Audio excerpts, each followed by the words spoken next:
Hello বন্ধুরা, দেখো এখন আমি রেডি হয়ে গেছি। এখন যাব হচ্ছে নীলষষ্ঠীর পুজো দিতে।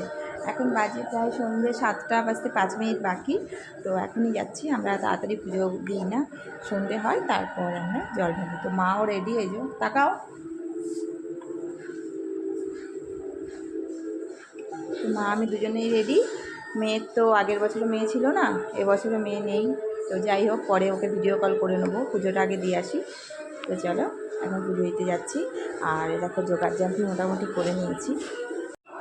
এই দেখো, এর মধ্যে মোম নিয়েছি, ধূপকাঠি, এদিকে আকন্দ ফুলের মালা, বেলপাতা, এই দেখো গাঁদা ফুল, সব কিছু নেওয়া হয়ে গেছে। এখন দুধ গঙ্গা জলটা এর মধ্যে নিয়ে নেবো। আর গোটা আমও আছে, আম ছাড়া পুজো হয় না, তো সেটাও নিয়েছি। আর এখন দুধ গঙ্গা জলটা মিশালে ব্যাস হয়ে যাবে। চলো মন্দিরে গিয়ে বাকিটা তোমাদের সঙ্গে শেয়ার করছি। তো এই দেখো মন্দির দেখা যাচ্ছে, দেখতে পাচ্ছ তোমরা? দূর থেকে তুলেছিলাম অনেক। তো এই দেখো মা আসছে পেছন পেছন। মায়ের তো হাঁটার কথাই না, মায়ের এই জাস্ট 3 মাস হতে চললো, অপারেশন হয়েছে। তো সেই কারণে মা হাঁটতে পারবে আর না পারারই কথা এখন। তাও যাচ্ছে, দেখো হেঁটে হেঁটে আসছে।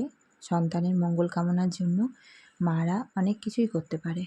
তো সেই কারণেই মাও আসছে হেঁটে হেঁটে, পিছন পিছন আস্তে আস্তে করে।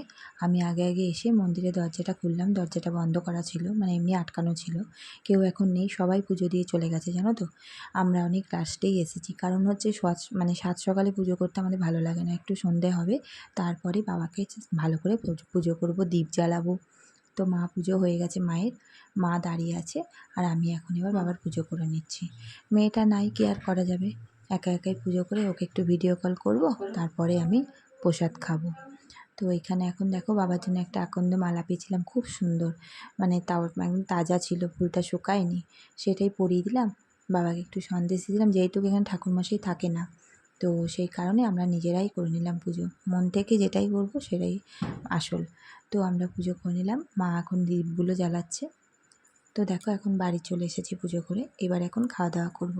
এই এখন চন্নামৃত আর এখানে প্রসাদটা, এটা আগে খাবো, তারপরে সাবু মাখবো। আর এই দেখো ফল রয়েছে এখানে।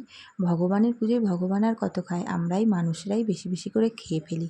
উপোস থাকা, সারাদিন উপোস থাকি, তারপরে এত খাওয়া খেয়ে নিই, কী বলবো।